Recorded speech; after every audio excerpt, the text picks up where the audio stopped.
Tudo bem, pessoal? Direito Civil 5, dando continuidade aos nossos estudos aí nas relações de família. Hoje nós vamos trabalhar das relações de parentesco, então mantendo nosso caderninho organizado, nossas tradicionais anotações. Eu não estou vendo se você está anotando, mas Deus está vendo, né? Já peço que vocês tirem print dos cadernos, das anotações, das nossas aulas e vamos movimentar nossas redes sociais aí com os nossos estudos, né? Mostrando que nós realmente estamos firmes e fortes no nosso propósito de sempre estudar. Vamos lá. Nós temos 3 categorias de relações de parentesco, pessoal. A primeira, a chamada aí categoria, né, de parentesco consanguíneo, natural ou até mesmo biológico, alguns doutrinadores colocam assim. O segundo, que é o parentesco por afinidade, e o terceiro, que é o parentesco civil. Então, feito essa visualização prévia de que nós temos 3 espécies de parentesco, nós vamos começar aí a tratar cada uma dessa modalidade. A primeira que você já colocou aí no seu caderno, que é o parentesco consanguíneo ou natural, você pode compreendê-lo como sendo um vínculo regido aí pelo fator biológico ou sanguíneo, né, por terem origem no mesmo tronco. Pode ser essa origem em linha reta ou em linha colateral, né? Vocês vão encontrar definições legais e escopo legislativo para fazer a leitura nos artigos 1591 e 1594, certo? Quando nós falamos em linha reta, pessoal, é o seguinte: aqui estou eu.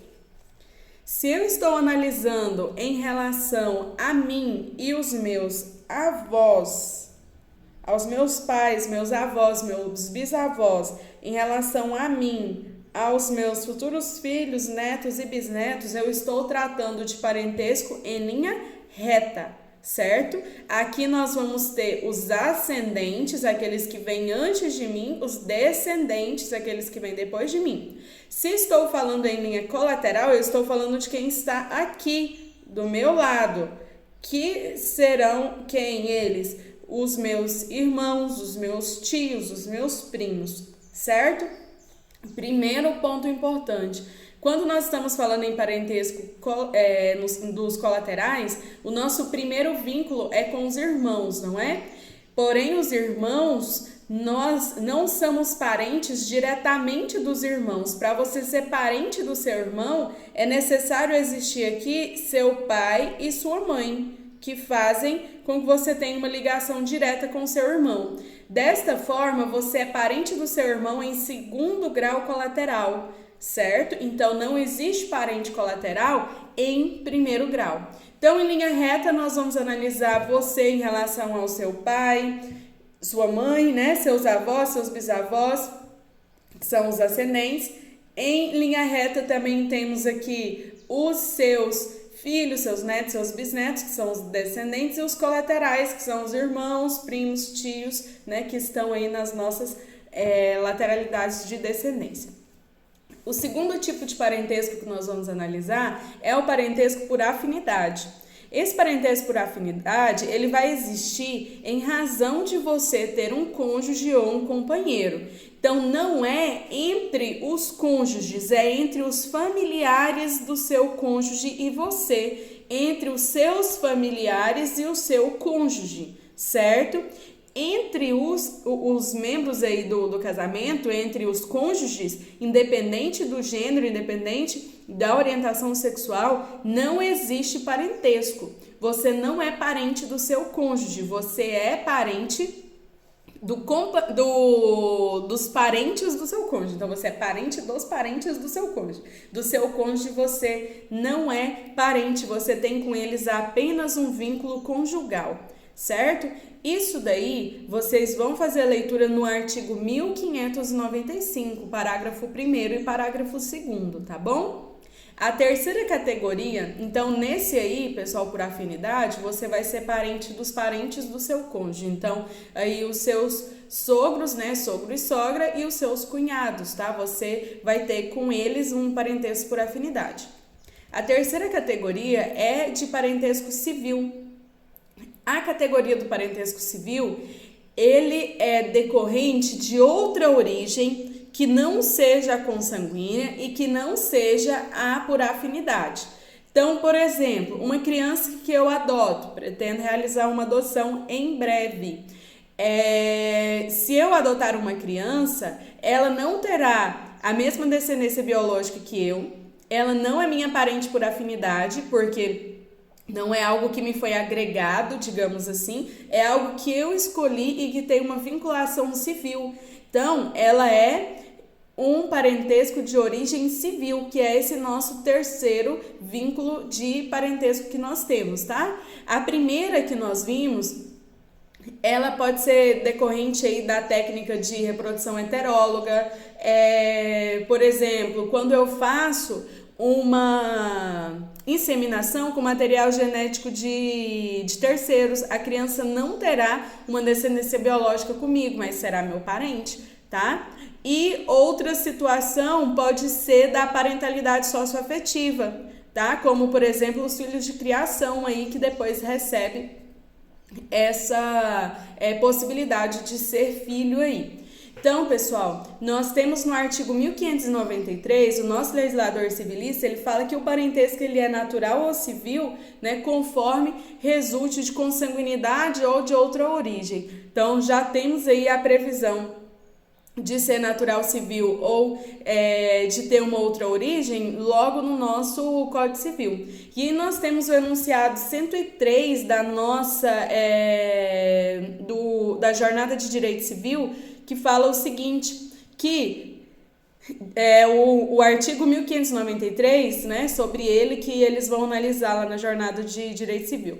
O Código Civil reconhece o artigo 1593 outras espécies de parentesco civil, além daqueles, né, decorrentes de adoção, acolhendo assim a noção de que há também parentesco civil no vínculo parental proveniente quer das técnicas de reprodução assistida heteróloga, né, como nós vimos, que não contribuiu com material fecundante, que é da paternidade socioafetiva. Então, isso é reconhecido pela Jornada de Direito Civil. O enunciado 256 da terceira Jornada de Direito Civil fala que a posse do estado de filho, ou seja, parentalidade socioafetiva, constitui modalidade de parentesco civil.